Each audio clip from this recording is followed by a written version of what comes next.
My tour. আসসালামু আলাইকুম রহমতুল্লাহ। আজকে আমরা যাচ্ছি ফ্যামিলি ট্যুরে মালয়েশিয়াতে। তো আমি ইঞ্জিনিয়ার আব্দুর রহমান, আমার সাথে আমার ওয়াইফ খাজিদা রহমান এবং আতিকা রহমান এবং হচ্ছে যে আকিফা রহমান। আমরা চলে আসলাম এয়ারপোর্টে। আমরা এয়ারপোর্টে এসেই যেহেতু আমরা অলমোস্ট লাঞ্চ করে নিই, সেহেতু আমরা চলে যাব সিটি ব্যাংক আমেরিকান এক্সপ্রেস লাউঞ্জে। যেহেতু আমাদের ক্রেডিট কার্ড ছিল, সেটা আমাদের জন্য ফ্রি ছিল। দেন আমরা চলে গেলাম, আমাদের বোর্ডিং পাসটা নিলাম। আমাদের ফ্লাইট ছিল ইন্ডিগো ইয়ারে। আমরা প্রথমে যাব Dhaka to Chennai, Chennai to Malaysia আমাদের ট্রানজিট ফ্লাইট ছিল। এবং ট্রানজিট ফ্লাইটটা এই জন্য নেওয়া, আমাদের শর্ট ট্রানজিট ছিল 1 ঘন্টা 30 মিনিট। এবং এখন আমরা চেন্নাইতে বাচ্চা কাচ্চাদের নিয়ে চেন্নাই এয়ারপোর্টটা ঘুরে দেখতেছি। চেন্নাই এয়ারপোর্ট আসলেই খুবই সুন্দর। আমরা এখন চলে যাচ্ছি চেন্নাই থেকে Kuala Lumpur. Flight time near about 3 hour. বলে রাখা উত্তম, ঢাকা থেকে চেন্নাই আসতে প্রায় 2 ঘন্টার মতো সময় লাগে। আমি সিট নাম্বারটা দেখতেছিলাম যেন এয়ারবাসে ওঠার পরে সিটে বসতে যেন কোনো প্রবলেম না হয়। চলে আসলাম অলমোস্ট আমরা কুয়ালালামপুর। এই মুহূর্তে আমরা হচ্ছে কেএল এয়ারপোর্ট থেকে বের হয়ে গেলাম এবং আমাদের হোটেল হচ্ছে যে কুয়ালালামপুর সিটিতে, কেএল টাওয়ারের ঠিক পাশেই দ্য লাক্সারি সুইটস হোটেলের নাম।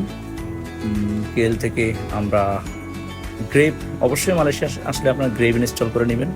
গ্রেভ নিয়ার অ্যাবাউট 90 RM এর মতো ভাড়া নিল। আমরা হোটেলে চেক আউট করে রাতে কেএল টাওয়ারে ঘুরতে চলে আসলাম। কুয়ালালামপুর এটা অন্য গেট। আমাদের হোটেলের সুইমিং পুল থেকে কেএলের ভিউ অসাধারণ, মনোমুগ্ধকর নির্মাণ শৈলী। কুয়ালালামপুর শহরটা খুবই গোছানো, স্থাপত্য শৈলীর নিদর্শন দেখা যায়। এটা ছিল আমার হোটেলের বারান্দা থেকে কেএল সিটিতে দেখা। এদের কিন্তু টয়লেটের পরে ওদের বারান্দা হয়। এবং এটাতে আমাদের রুম ভাড়া পড়ছে অ্যারাউন্ড 3000 টাকার মতো। একটা 3 স্টার ক্যাটাগরি একটা হোটেলে। এটা হচ্ছে আমাদের হোটেলটা।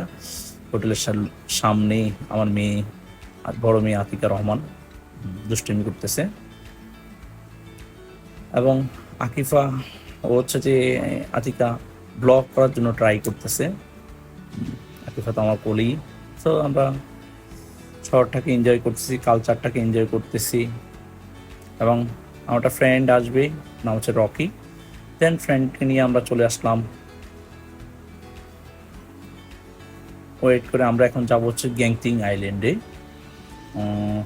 এটা হচ্ছে যে কেএল সিটির একটা মার্কেট।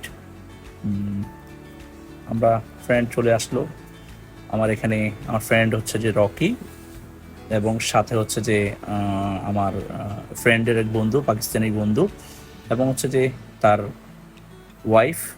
তো আমরা ফ্যামিলি ইভেন্টের মধ্যে দিয়ে আমরা যাচ্ছি গ্যাংটিং আইল্যান্ড, যেটা কেএল থেকে যেতে অ্যারাউন্ড 2 ঘন্টার মতো লাগে। পাহাড়ি আঁকাবাঁকা রাস্তা।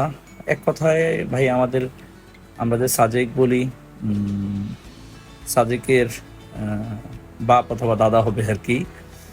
বাট এদের পাহাড়ি রাস্তাগুলি অনেক বেশি চৌড়া। এটাও অলমোস্ট 2 লেনের রাস্তা। তার মানে হচ্ছে যে পার ওয়েতে 2টা করে লেন। যদি টোটাল রাস্তার কথা বলে তাহলে 4 লেন আসা এবং যাওয়া নিয়ে।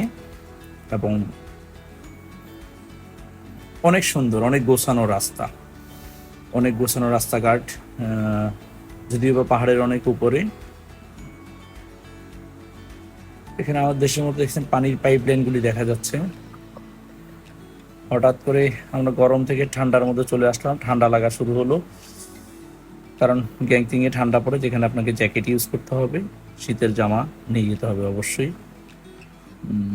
এক অন্যরকম মনোমুগ্ধকর পাহাড়।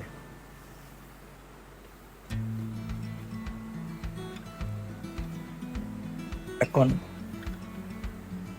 এখন অলমোস্ট আমরা গ্যাংটিং এ এন্ট্রি করে নিই। গ্যাংটিং এন্ট্রি হওয়ার পথে এটা হচ্ছে গ্যাংটিং, কুয়ালালামপুর টু গ্যাংটিং যে হাইওয়েটা আছে এর পাশের ভিউটা দেখাচ্ছিলাম। ও যে দূরে দেখা যায়, আমাদের হোটেলের নাম ছিল এটাকে এনসিসি বিল্ডিং বলে। টোটাল আমাদের হোটেলটা hotel dream Genting highland luxury, একটা গ্যাংটিং এর মধ্যেই একটা 4 স্টার মানের একটা হোটেল। এখন আমরা হচ্ছে যে ওয়ার্ল্ডের সবচেয়ে বড় হোটেলে আছি, গ্যাংটিং আইল্যান্ডের main attraction, world largest hotel যেটাকে বলা হয়। এখানে সব কিছু, ক্যাসিনো থেকে শুরু করে হোটেল, বার, রেস্টুরেন্ট, বাচ্চাদের খেলার জায়গা সব কিছু আছে। এটা হচ্ছে আমার রুম থেকে গ্যাংটিং আইল্যান্ডের পাহাড়ের ভিউটা। আমার রুমটা ছিল 38 তলায় এবং মেঘ এখানে এসে আমাকে হাত ছাড়িয়ে দিতে এবং আমি ধরতে পারতাম। আমার রুম থেকেই আমি এতটাই প্রেমে পড়ে গেছি যে গ্যাংটিং আমার একদিন থাকার কথা ছিল, বাট আমি গ্যাংটিং অবশ্যই 2 দিন ছিলাম। অনেক এনজয় করলাম গ্যাংটিংয়ে। আমার বাচ্চা গ্যাংটিং কার এক্স এনজয় করতেছে, সে কার রেসিং করতেছে অলমোস্ট। এখানে আপনার গ্যাংটিং আপনি ইচ্ছা করলে সারা রাত, গ্যাংটিং হচ্ছে এমন একটা জায়গা মালয়েশিয়া যেখানে আপনি হোল নাইট ইচ্ছা করলে স্টে করতে পারবেন। যেখানে বাচ্চাদের kids zone, kids playing zone, casino, bar, restaurant, pub, everything in here. মানে রাতে এনজয় করার জন্য অসাধারণ। এবং এখানে যেটা আমি সবচেয়ে বেশি আমার ভালো লাগা ছিল, এটা হচ্ছে অনেক বেশি সিকিউর, ফ্যামিলি টাইম দেওয়ার মতো অসাধারণ একটা জায়গা। আতিকা অলমোস্ট কার রেসিং করতেছে। এখন আমরা যাব হচ্ছে যে স্কাই ক্যাবেল কারে। আমি অনেক ভয় পেয়েছিলাম, আমরা টিকিট নিলাম। এটা অলমোস্ট প্রতিজন 40 RMB মতো লাগে, অনেক উপরে, প্রায় অ্যারাউন্ড আপ ডাউন 1 আওয়ারে জানি, মানে আপনাকে যেতে 1 আওয়ারে 30 মিনিট লাগবে, কাম ব্যাকে 30 মিনিট লাগবে।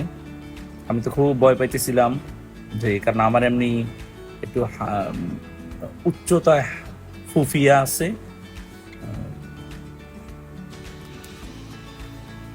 সিনারিটা অনেক সুন্দর ছিল। এর আগে আমি ইন্ডিয়াতে স্কাই ক্যাবেল কারে উঠছি, বাট তখনও আমার খুব ভয় লাগছিল। আমি মধ্যপথে নেমে গেছি।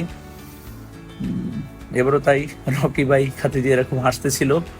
ইভেন তো আমার বাচ্চা অনেক হাসাহাসি করতেছে যে বাবা তুমি কেন ভয় পাচ্ছ, বাট আমি ভয় পাচ্ছিলাম কারণ অনেক উপর থেকে। দেন আমরা এসে আমাদের ডিনারটা সারলাম গ্যাংটিং আইল্যান্ডের ওয়ার্ল্ড ফেমাস হোটেলের একটা চাইনিজ রেস্টুরেন্টের মধ্যে। আমরা যাওয়ার পালা। আমরা এখন চলে যাচ্ছি হচ্ছে যে পোর্ট ডিকসন। আমরা কুয়ালালামপুর বলে রাখা ভালো, আমরা কুয়ালালামপুর 2 দিন ছিলাম, গ্যাংটিং আইল্যান্ড 2 দিন ছিলাম। গ্যাংটিং থেকে পোর্ট ডিকসন যেতে আমাদের সময় লাগবে অ্যারাউন্ড 3 ঘন্টা। ও ট্যাক্সি রেন্টটা তো আপনাদেরকে বলাই হয়নি। আমাদের হচ্ছে যে কুয়ালালামপুর থেকে গ্যাংটিং থেকে পোর্ট ডিকসন টু এয়ারপোর্ট, ট্যাক্সিটা আমাদের অ্যারাউন্ড 700 RMB নিয়েছিল। আমাদের সাথে 4 দিন ছিল ট্যাক্সিটা। এটা রকির ফ্রেন্ড, এই জন্যই আমাদেরকে এই সার্ভিসটা দিছে। আমরা চলে যাচ্ছি গ্যাংটিং থেকে। Bye bye Genting. এখন যাচ্ছি আমরা পোর্ট ডিকসনে। মন যেন যেতেই চাচ্ছে না, এত সুন্দর ভিউ, এত সুন্দর ভিউ, এত সুন্দর ভিউ, মন যেতেই চাচ্ছিল না। মন যেন বলতেছিল যার কিছুক্ষণ থেকে যাই এখানে। মন জুড়ানো, মানে মন খারাপ হলে মন অটোমেটিকলি ভালো হয়ে যাবে। চলে আসলাম মালয়েশিয়ান হাইওয়েতে। এখন যাচ্ছি হচ্ছে যে পোর্ট ডিকসনের দিকে। আমাদের পোর্ট ডিকসন অলমোস্ট এর কাছাকাছি চলে আসছি। প্রচন্ড গরম এখানে। এটা আমার পোর্ট ডিকসন থেকে আমার রুম ভিউ। পোর্ট ডিকসন মায়া অ্যাপার্টমেন্টে ছিলাম। আমাদের অ্যাপার্টমেন্টের রেন্ট ছিল অ্যারাউন্ড, এটা পুরোটাই মায়া অ্যাপার্টমেন্ট। আমাদের অ্যারাউন্ড 3500 টাকার মতো রুম রেন্ট ছিল। এটা হচ্ছে port Dickson sea beach. Akifa দুষ্টামি করতেছে। আমরা এখন গোসল করতে যাব। আমি, আমার বড় মেয়ে এবং আমার দুইটা ফ্রেন্ড, একটা পাকিস্তানি ফ্রেন্ড আর হচ্ছে আমার বাংলাদেশ ফ্রেন্ড রকি। আমরা খুব এনজয় করছিলাম, কারণ হচ্ছে যে পানিগুলি খুবই স্বচ্ছ ছিল এবং হচ্ছে যে মোটামুটি ঢেউ, ভালোই ঢেউ ছিল, যার কারণে খুব মজা করছিলাম। লাইক আমাদের সেন্ট মার্টিনের চেয়ে বেশি ক্লিয়ার, এবং নিচে কোনো পাথর ছিল না। সো দ্যাট খুবই ভালো লাগছে, ভালো লাগার মতো একটা সময়। আমরা একবার সন্ধ্যা পর্যন্ত সমুদ্র স্নানে ব্যস্ত ছিলাম এবং আতিকা তো উঠতেই চাচ্ছিল না, সে শুধু বাবা আরেকটু থাকি। হোয়াইট স্যান্ড বিচ যেটাকে বলা হয়, কিন্তু বিচটা খুব বেশি বড় না, বাট নিরিবিলি, আমাদের বিচের মতো এত গ্যাদারিং নেই। সো খুবই আনন্দদায়ক একটা ভ্রমণ ছিল পোর্ট ডিকসনটা, সমুদ্র ভ্রমণের বিষয়। বাট পোর্ট ডিকসনে এই বিচটা ছাড়া দেখার মতো তেমন কিছুই নেই, এটা হচ্ছে একটা মজার বিষয়। আমরা পোর্ট ডিকসনে এই চেয়ারটা নিয়ে আমরা সবচেয়ে বেশি বিড়ম্বনা পড়ছি। এই চেয়ারটা আমরা ভেবেছিলাম, আমাদের হাত দিয়ে পাস দেখানো হয়েছিল, আমরা ভেবেছিলাম হচ্ছে যে এটা 5 রিঙ্গিত, বাট বিল পেমেন্ট করতে গিয়ে শুনলাম এটা হচ্ছে 50 রিঙ্গিত। আমরা ওয়ানলি যেতে আমরা 2-3 ঘন্টা ছিলাম। সো দ্যাট আমার জন্য মনে হয় এটা চেয়ারটা নেওয়াটা এক প্রকার অর্থনষ্টই বলা চলে, যেটা আমার স্বল্প সময় ছিল এবং পাশে গভর্নমেন্ট বেঞ্চ ছিল, এই জন্যেই চলে আসলাম আমাদের রুমে। এবং হচ্ছে যে রুম থেকে সমুদ্র দেখা